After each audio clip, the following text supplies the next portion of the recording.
So Conor McGregor defeats Dustin Poirier via total knockout in 1 minute 46. A quick exit for him, and for this we've brought in Ben Goldstein, editor from Caged Potato. Ben, how are you today? I'm great. Thanks so much for having me on, Francis. Absolutely, it's a pleasure. So, Conor McGregor, as I said before, for me, he's one of my favourites in the sport. I love his cockiness. He brings a certain excitement to it. But the question that's going around on the internet is this good for the UFC, his cockiness and antics that McGregor brings? What do you think? Oh, absolutely. I mean, he's probably the best self-promoter in the sport right now. Yeah. He's already the best talker in the UFC. Now he has the resume to back it up. Yeah. And, you know, he's a star at a time when the UFC needs one, especially in the lighter weight classes. It's kind of tough for fighters under lightweight to get over with fans. I mean, size discrimination is real in this sport, but he's the total package. He's dynamite in the cage and on the mic. The thing about Conor McGregor, as you said, is he talks a lot before it. He promised fans out there that he would put Poirier away in the first round, and with a couple of lefts, like the fight was stopped. And it just seemed that when I was watching it, I didn't seem as if he caught him with any significant shots to stop the fight. But I think that's the way McGregor operates, right? He's just he's calm in the ring at the start with, and then in just one swift motion he'll be ferocious and take you out. Yeah, absolutely. As he says, he's throwing everything to take your head off. I mean, there was some mild controversy with that finish. The first shot he threw, you know, it clipped Poirier behind the ear, unintentional, and you know, some of the follow-up shots were a little questionable, the back of the head. But I don't think he can take anything away from that performance. He looked crisp. His movement was beautiful in there, and you know, like I said, he backed up his words. His next fight could be a title fight. I think he's done enough at this point to deserve that. You know, he's at the top of his game right now. You know, he sliced to a top 5 contender and made it look easy. So, you know, what does that tell you about him? He's top 5 himself. He's ready for bigger things. Yeah, that's what I was going to say next. That's obviously what everyone else wants to know, that you can provide your expert opinion on that. Is that what is next for Conor McGregor? Because I would love to see him in a title fight.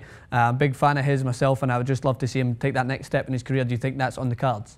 Absolutely. I mean, it could be next for him. Next month, you have the featherweight champion, Jose Aldo, fighting Chad Mendes in their rematch. You know, Conor McGregor's already said he's going to show up to that fight just in case one of them can't fight. You know, he's ready to step in. And, you know, depending on how that fight goes, they could give the next fight to Conor McGregor. I think it makes sense from a business standpoint. He's got so much heat. He's so popular. Yeah. Like, he can sell a fight. He doesn't even need the UFC's help to do that. Yeah. So I think it's wise. Yeah. It's not just he deserves it, but he's the guy in terms of promotion that could put a big fight together. Yeah, that's the thing that I was going to, when I was hearing all these questions that were surfacing around the internet about whether his antics were right for the sport or not, when I just watch him myself, like, he comes in sharply dressed to every interview, he provides a couple of jokes, he's cocky, but then he goes into the ring and it's business as usual. He goes in, he gets his job done, and he goes out, and he can still talk after it because he's backed it up, and I absolutely support that. And I think that's true for any sport. If you can go in and you can act to the best of your ability and come away confident, then I think that's a great thing for any sport, and I have no doubt that this guy will be superb for UFC. Absolutely. I mean, I think self-confidence and the complete lack of doubt is one of the hallmark elements of Conor McGregor's game. He's insane, but in the best possible way. He already sees that belt around his waist. So, you know, he goes in these fights and he's already won. Yeah. I don't think it's cockiness. I mean, it certainly is self-confidence to the highest degree, but that works for him. And the mental game, look, you can have the best striking and the best grappling in the sport, but if you don't believe in yourself, you're not going to go that far. And, you know, he believes in himself to the utmost. Yeah.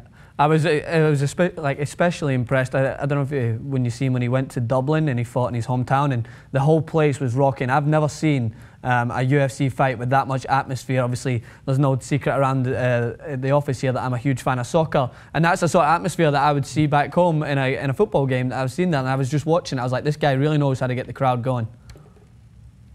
Absolutely. I mean, it's crazy that the UFC has never had an Irish star, an Irish top contender before, and now they have this guy who has honestly reached the highest level. You know, he's got thousands of his countrymen in his fights, screaming, lighting up these arenas. It's amazing to see, and in terms of Ireland and sort of the Irish scene, it is unprecedented having this guy Conor McGregor come in and be honestly one of the biggest stars the UFC has right now. I mean, if there's one thing that I would be scared of, it would be fighting Conor McGregor himself. But then going into an arena where Conor McGregor has got 1,000 angry Irishmen behind him, shouting along with him, it doesn't sound like too much of an exciting prospect for anyone who comes up to fight against him. So, as we said, Ben Goldstein here from Caged Potatoes. Fantastic to have you on talking about Conor McGregor. Make sure to check Ben out at cagedpotato.com, and make sure to follow us here at TYT Sports and follow us on Twitter at TYT Sports. Thank you again.